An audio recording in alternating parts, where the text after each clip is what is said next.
నమస్తే. బీఆర్కే భవన్ దగ్గర మాజీ ముఖ్యమంత్రి కేసీఆర్ అయితే మాత్రం ఇక పీసీ ఘోష్ కమిషన్ విచారణకు హాజరయ్యారు.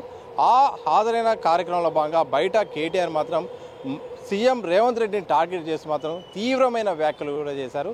ఆ వ్యాఖ్యలు ఇప్పుడు రాష్ట్ర వ్యాప్తంగా చర్చకు వస్తున్నాయి. సాధారణంగా కేటీఆర్ ఒక పరిధి వరకే మాట్లాడుతున్నారు, కానీ అక్కడ చేసిన వ్యాఖ్యలు మాత్రం చాలా సీఎంను టార్గెట్ చేస్తూ చాలా చేసిన వ్యాఖ్యలు కూడా కాంగ్రెస్ పార్టీలో కూడా అలాగే తీవ్రంగా దుమారమై రేపుతున్నాయి. ఇదే నేపథ్యంలో మనతో మాట్లాడడానికి పటేల్ రమేష్ రెడ్డి గారు ఉన్నారు, కార్పొరేషన్ చైర్మన్. వారితో మాట్లాడదాం. ముందుగా విచారణ నేపథ్యంలో కేసీఆర్ రాక నేపథ్యంలో ఉద్రిక్త పరిస్థితులు, ఆ పరిస్థితి నేపథ్యంలో వర్కింగ్ ప్రెసిడెంట్ కేటీఆర్ సీఎంను టార్గెట్ చేస్తూ చేసిన వ్యాఖ్యలపై ఏం చెప్తారు?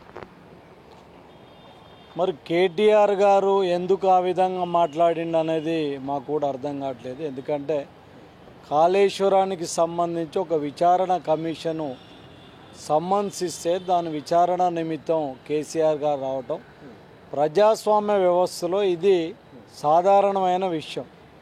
దీంట్లో కేటీఆర్ గారిని చూస్తే అసహనంతో ఒక ఫ్రస్ట్రేషన్ తోటి మాట్లాడినట్టుగా కనపడుతుంది. ఆయన మాటలు తెలంగాణ సమాజం సిగ్గుతోటి తలదించుకునే విధంగా ఆయన భాష ఉన్నది. ముఖ్యంగా ఏదైతే మన ప్రాంతంలో వీధి రౌడీలు మాట్లాడుకునే భాష కన్నా కూడా తక్కువగా ఉన్న పరిస్థితి ఈరోజు మరి కనపడుతుంది. మేము సూటిగా అడుగుతున్నాం, ఎందుకు ఈ అసహనం?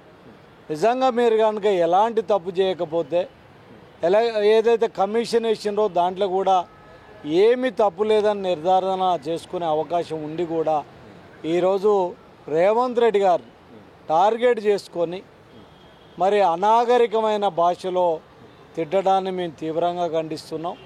ఈరోజు ఆయన భాషను కూడా ఎవ్వరు కూడా సహించలేరు తెలంగాణ సమాజం. ఈరోజు ఆయన అమెరికాలో చదువుకున్నా అంటుండు, లండన్లో చదువుకున్నాను అన్నాడు. మరి మీకు అక్కడ అదే భాష నేర్పిందని కూడా అర్థం కావట్లేదు. ఈరోజు కాంగ్రెస్ పార్టీని మరి బట్టలు ఉడబీకి సమాజంలో నిలబెడతామని చెప్తున్నారు. అయ్యా, ఆల్రెడీ నిన్ను నీ అయ్యను మా నాయకుడు రేవంత్ రెడ్డి గారు మన జరిగిన అసెంబ్లీ ఎన్నికలలో మీ బట్టలన్నీ కూడా ఊడబీకి ఈరోజు ఫామ్ హౌస్లో ఉంచిన పరిస్థితి కూడా అందరూ గమనిస్తున్నారు. మన అసెంబ్లీ ఎన్నికలలో ఓడిపోయినరు. ఈరోజు పార్లమెంట్ ఎన్నికలు జరిగితే కూడా డిపాజిట్ రాని పరిస్థితి. ఈరోజు ఏదైతే మా నాయకుడు రేవంత్ రెడ్డి గారు పలు సంక్షేమ కార్యక్రమాలు చేసి ముందుకెళ్తున్నాడో ప్రజల నుంచి వచ్చే ఆదరణను తట్టుకోలేక ఈరోజు ఈ విధంగా మాట్లాడుతున్న పరిస్థితి. ఈరోజు కాళేశ్వరం కానివ్వండి, ఫోన్ ట్యాపింగ్ కానివ్వండి, ఫార్ములా ఈ రేస్కు సంబంధించి కూడా విచారణ జరుగుతుంది. వీళ్లకు నిర్ధారణ జరిగింది, ఇందులో మా తప్పు ఉన్నది, రేపు మేము జైలుకు పోతాం కాబట్టి దీని మీద మరి బట్టగాల్చి మీదేయాలనే ఉద్దేశంతో వేస్తున్నారు. దీన్ని ఎవరు కూడా సహించరు. ఇదే విధంగా పిచ్చి పిచ్చిగా మాట్లాడితే నాలిక కోస్తామని కూడా ఈ సందర్భంగా హెచ్చరిస్తూ, మీరు ఇదే విధంగా భాషను కనుక ఉపయోగిస్తే గ్రామాలలో బీఆర్ఎస్ నాయకులను తిరగనీయము, బట్టలు ఉడబీకి మా కార్యకర్తలు బీఆర్ఎస్ నాయకులకు తగిన దేహశుద్ధి చేస్తారని కూడా హెచ్చరిస్తున్నాం. అదే తెలంగాణకు దేవుడు లాంటి వ్యక్తి, అలాంటి వ్యక్తిని విచారణకు పిలిపించి ఒక పైచాచిక ఆనందం సీఎం రేవంత్ రెడ్డి పొందుతున్నాడు. అందుకోసమే ఈ విచారణ కోసం పిలిపించే ఒక ప్రయత్నం చేశారని కూడా కేటీఆర్ యొక్క వ్యాఖ్య. ఆయన దేవుడా దయ్యమా అనేది స్వయంగా ఆయన బిడ్డే చెప్పడం జరిగింది. అది బీఆర్ఎస్ కాదు, దయ్యాల డిఆర్ఎస్ అని చెప్పి మా నాయన చుట్టూ కూడా దయ్యాలు చేరినాయి అని చెప్పి నాన్నను దేవుడితో పోల్చింది కదా, పక్కకున్న వాళ్ళని దయ్యాలన్నది. అంటే దయ్యాలు ఎక్కడుంటాయి? దయ్యాల పక్కనే దయ్యాలు తిరుగుతుంటాయి. ఆమె అనలేకపోయింది, కానీ చుట్టూ దయ్యాలు ఉన్నాయని అంటే మనుషుల చుట్టూ దయ్యాలు ఉండవు కదా, దయ్యాల చుట్టే దయ్యాలు ఉంటాయి. ఈరోజు కేసీఆర్ దేవుడా దయ్యమా అనేది ప్రజలు నిర్ణయించారు. 10 సంవత్సరాల మీ పాలనలో, అసమర్థ అవినీతి పాలనలో ప్రజలు విసుగు చెంది మీకు ఓటు వేయలేదు. ఈరోజు మీరు చేసిన అవినీతి మొత్తం కూడా బయటికి వస్తున్నది. మరి ఇంకా దేవుడు అనే పరిస్థితి ఈరోజు లేదు. ఆ రోజు ప్రజల్ని మభ్యపెట్టి ఏదో ఉద్యమం చేసిండు దేవుడు అని చెప్పి ఆ రోజు చెప్పిన పరిస్థితి, కానీ ఈరోజు ఎవ్వరు కూడా ఆయనను దేవుడు అనే లెవెల్లో లేదు. ఈరోజు నిజంగా కనుక మీకు చిత్తశుద్ధి ఉండి మీరు కనుక ఏ పొరపాటు చేయకపోతే ఈరోజు మీరు బాధపడాల్సిన అవసరం లేదు. ఖచ్చితంగా ఇందులో అవకతవకలు జరిగినాయి కాబట్టి దాంట్లో మీరు ఫ్రస్ట్రేషన్లో ఉన్నారు. ఖచ్చితంగా కేసీఆర్, కేటీఆర్, హరీష్ అందరూ కూడా జైలుకు పోతారు. ఎట్లయితే కవిత లిక్కర్ స్కామ్లో ఇరికి జైలుకు పోయిందో అదేవిధంగా వీళ్ళు కూడా జైలుకు పోయే పరిస్థితి ఉంది. కాబట్టి ఈ సమాజం ఆయనను ఎప్పుడు కూడా దేవుడు అనుకునే పరిస్థితి లేదు. ఆయనను కూడా దయ్యంగానే చూస్తున్నాం మేము. అయితే అధికారంలోకి వచ్చిన దగ్గర నుండి ప్రతిపక్షాలు కూడా ఒకటే మాట, తప్పు చేస్తే మాత్రం ఎంత పెద్ద వాళ్ళను కూడా శిక్షిస్తాం, కేసీఆర్ అయినా కేటీఆర్ అయినా హరీష్ రావు జైలుకి అని చెప్పి సంవత్సరంన్నర కాలంగా చేస్తున్నారు. కానీ ఎక్కడో లోపాయికారం జరిగింది. అందుకోసమే కేవలం విచారణ నెమ్మదిగా సాగుతుంది, అరెస్ట్ చేసే ఉద్దేశం అయితే లేదన్నట్టుగా కొన్ని వర్గాలు అయితే సోషల్ మీడియా కానీ బయట అనుకుంటాయి. వాస్తవంగా కేసీఆర్ని కానీ కేటీఆర్ని కానీ అరెస్ట్ చేసే పరిస్థితి అన్న భవిష్యత్తులో కనిపించే అవకాశాలు ఉన్నాయి.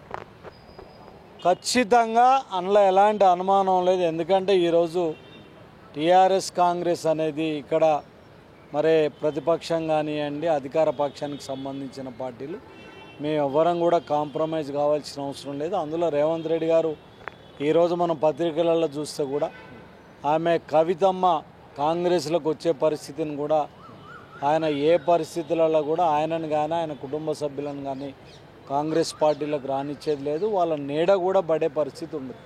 ఎక్కడ కూడా కాంప్రమైజ్ లేదు. మా నాయకుడు కూడా ఒక మాట స్పష్టంగా చెప్పాడు, నేను నా మీద నన్ను జైలుకు పంపించినని ఒక కక్షపూరితంగా నేను వ్యవహరించేది లేదు, చట్టం తన పని తను చేసుకుంటూ పోతుందని.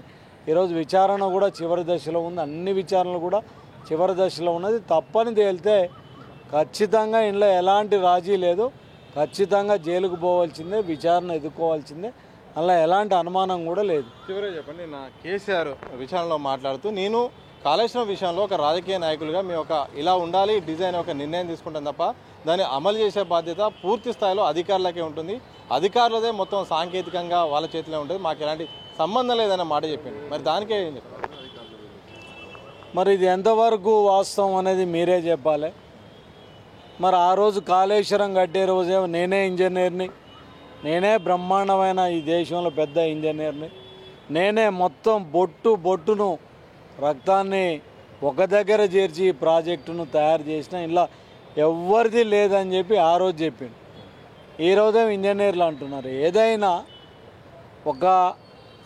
ఒక వ్యవస్థలో తప్పు జరిగినప్పుడు ఆ వ్యవస్థ హెడ్ బాధ్యత తప్పకుండా వహించాల్సి ఉంటుంది. ఈరోజు నువ్వు ఆనాటి ముఖ్యమంత్రిగా, ఇరిగేషన్ మంత్రిగా, ఫైనాన్స్ మంత్రిగా ఎవరెవరైతే ఉన్నారో వాళ్ళందరూ కూడా ఇంట్లో జరిగిన అంటే నీ డైరెక్షన్ తోటే వాళ్ళు ఎంప్లాయీస్ కూడా పనిచేస్తారు. కాబట్టి ఖచ్చితంగా దానికి జరిగిన తప్పులకు ఆ ఇన్స్టిట్యూషన్ హెడ్గా నువ్వు బాధ్యత వహించాల్సిందే.